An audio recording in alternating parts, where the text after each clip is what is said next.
You are now watching I Shot Him 6 Times YouTube horror movie channel. I shot him 6 times!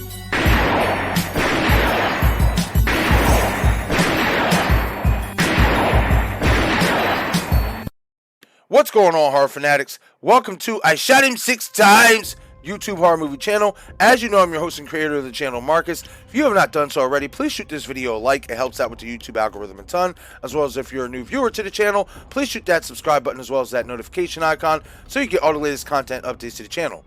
Shortly after the Scream 6 trailer was released early Wednesday morning, Entertainment Weekly dropped this still shot of Ghostface seemingly standing in somebody's house. Now, obviously, what stands out about this Ghostface is this Ghostface killer is wearing that same old worn-out mask that we seen from the leaked photo from the bodega scene with Ghostface holding a shotgun. They were wearing that same old worn-out mask. Along with this still shot photo from Entertainment Weekly comes an article where they sit down with Radio Silence, where Radio Silence not only discusses Scream 6 and its characters, but also the potential symbolism and meaning behind the old worn-out mask. So without wasting any more time, let's dig into the article, everyone. And the article reads, horror fans are getting their first look today at Scream V1, out March 10th, with a teaser that finds the 4 young survivors from this year's Scream once again fearing for their safety. The big difference this time around, the quartet, Melissa Barrera's Sam, Jasmine Savoy Brown's Mindy, Mason Gooding's Chad, and Jenna Ortega's Tara are not in Leafy Woodsboro, but on a subway train in New York, where this later chapter in the Ghostface saga takes place. They have all come to New York to go to school, Scream 6 director Tyler Gillette tells EW. One of the things that was so exciting to us was bringing a story and bringing a slasher icon into a new location.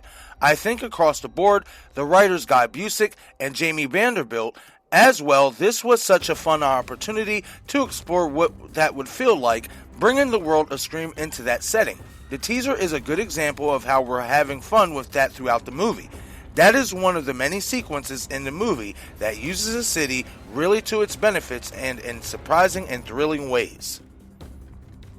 The quartet will be joined in New York by Courtney Cox's reporter, best-selling author, and all-around Ghostface expert, Gale Weathers. It's always good to see Gale Weathers and how her life has evolved, says Gillette's fellow director Matt Bettinelli Open. It's really nice to see Gale in her element in New York. The Montreal shot Scream 6 will also see the return to the franchise of Hayden Panettiere, who became a fan favorite for her performance as Kirby Reed in Scream 4. She was wonderful. She was really great, says Gillette. It was fun to have her around and tell us about Scream 4. She had a lot of great stories she got to share. It's that Scream family. It's continuing to grow for us. New on-screen additions to the franchise include Dermot Mulroney, Tony Revolori, and Samara Weaving, star of the Scream 6 director's 2019 horror hit Ready or Not. Can the pair reveal anything about her role in the film? She's in the movie, jokes Bettinelli Open. We really can't because of the spoiler stuff, but we've been wanting to work with Samara again since the minute we wrapped on Ready or Not, so it was just a joy to get her out to Montreal to shoot this with us. The pair are happy to confirm that franchise veteran Roger L. Jackson will once again voice Ghostface, and can talk a smidge about a new version of the Ghostface Mask featured in the film, which you can exclusively see above. It will all make sense in the context that you see it in the movie, says Gillette. That was another one of the really interesting risks and creative approaches in this movie. It's meta in a different way, and the mask very much factors into that. It was not an arbitrary choice, adds Bettinelli Open. Scream 6 executive producer Chad Villela recalls that the shoot for the film was very different from that of Scream 2022, the first movie in the franchise overseen by the Radio Silence collective of himself, Gillette, and Bettinelli Open. We did Scream 5 during the middle of the pandemic. We did Scream 6 when the world opened back up again, he says. We ended up having a lot more cases of COVID, and honestly, just kudos to the entire production team for juggling the schedule around different sicknesses that happened on set, and to the actors for coming to play and being ready all the time, and knowing that we had to shift the schedule around and had to make some difficult choices. One longtime cast member not returning this time around is Neve Campbell, who played the long-suffering Sidney Prescott in every previous series entry dating back to the first movie, 1996's Wes Craven-directed Scream. In June, the actress released a statement in which she announced that she would not appear in Scream 6 because of a salary dispute.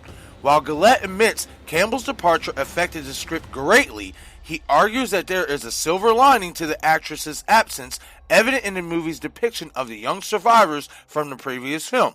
"We love Neve, and we're huge fans of Sidney Prescott," says the director, "but it felt like there's an opportunity to really dig into this new crop of characters, and I think people will really be surprised and pleased with how successfully this movie does that.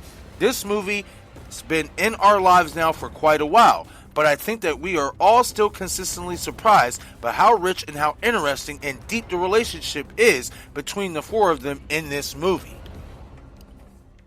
Okay everyone, so now let's break down these comments from Radio Silence, starting with Samara Weaving. As I read in the article, you can tell that Radio Silence is being really tight-lipped about her role in Scream 6, and the reasoning for this being is I believe that there's two reasons why they are not being so keen on giving away details about Samara's role, unlike they did with the other characters. As you can tell in the article, they were keen on talking about Courtney Cox, Gale Weathers, they were keen on talking about Kirby Reed, they were keen on talking about the Core 4, but they were very tight-lipped about Samara's role, and the reasonings being is two reasons.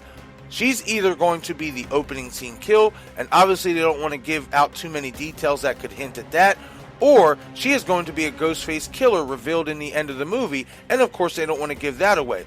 So whatever this thing is, whatever this role is for Samara, it is obviously has some type of significance to it, which is why Radio Silence is being very tight-lipped about her role in Scream 6. Now move on to the Radio Silence comments about Courtney Cox's character Gale Weathers in Scream 6, where they say it's nice to see Gale evolve, but it's also nice to see her in her element in New York City. What is telling about these comments is that we should expect to see Gale evolved and moved on from the tragic events from the death of her ex-husband Dewey Riley in Scream 5, and it seems that Gale has subsequently been able to pick up the pieces and move on from those tragic events and push forward with not only her life, but her career as a reporter. What is also telling us about her being in her element in New York City, we know that New York is a big city dominated by media, so it's not surprising that Gale will be in her element, as we know that Gale is a reporter, but also I expect to get some Scream 1996 vibes in terms of the Gale Weathers character, in terms of trying to be that number one reporter, trying to be the number one news correspondent that is reporting these Ghostface killings, and subsequently be the reporter who is always getting the top story, the number one story out there to the public. Radio Silence also took the time to touch on Hayden Panettiere's character Kirby Reed, and though we don't get any reveal on the role of her character in Scream 6, they did talk about how she was great on the set and how she shared so many great stories from Scream 4, which in my opinion, which is why we got so many Easter eggs and nods and references to the Scream 4 movie. Radio Silence then goes on to address the elephant in the room of Neve Campbell not returning as Sidney Prescott in Scream 6 over salary dispute. They go on to say that Neve's departure greatly affected the script for Scream 6. Now, why this is important to touch on, everyone, is because when Neve Campbell first came out with the news that she would not be returning to Scream 6 as Sidney Prescott, Radio Silence did come out and say that though her departure does hurt the script, that they basically were prepared for this and already had a backup script in mind that did not include Sidney Prescott's character. But with these new comments from Radio Silence themselves saying how the character's departure was greatly damning to the script, me as a fan and you as a fan can't help but wonder how much of a role was Sidney Prescott, Neve Campbell, was she supposed to play in this movie? How big was her role supposed to be? If you are using words like greatly, that, her departure greatly affected the story you're trying to tell, that tells me that from a storyline standpoint, Sidney Prescott had a very significant role in Scream 6's storytelling. And it's going to be interesting to see when Scream 6 comes out, how they were able to maneuver around this character not being in Scream 6, and if they are able to tell a story that is suitable and satisfactory to us fans to where we can say, okay, you really didn't need Neve for this story. But as they also go on and talk about Neve Campbell situation, they talk about how there is a silver lining to her not coming back in Scream. And the silver lining is that we will be getting more character development from our core 4 remaining characters from Scream 5, Samantha Carpenter, Tara Carpenter, Chad Meeks Martin, and Mindy Meeks Martin. This was something that a lot of fans did not like about Scream 5, was that they felt like our new characters did not have enough character development. And this has been a topic of conversation amongst many of us in the community with Scream 6 is, will we get better character development with these new characters from Scream 5? Well, given these comments made from Radio Silence, I would like to say we should expect to see a lot of good character development for each of our core 4 returning characters. And last but certainly not least, we get to the comments made about this old worn out Ghostface mask and get the potential meaning behind the mask. As Tyler Gillette goes on to say, it's all in the context of what we see in the movie, and the mask plays into that. It is meta in a different kind of way, and the mask plays into that as well. Also, Matt Bettinelli Open goes on to say, this was not an arbitrary choice. Well, what does that mean? That means that this was not some random choice that was just out of the blue.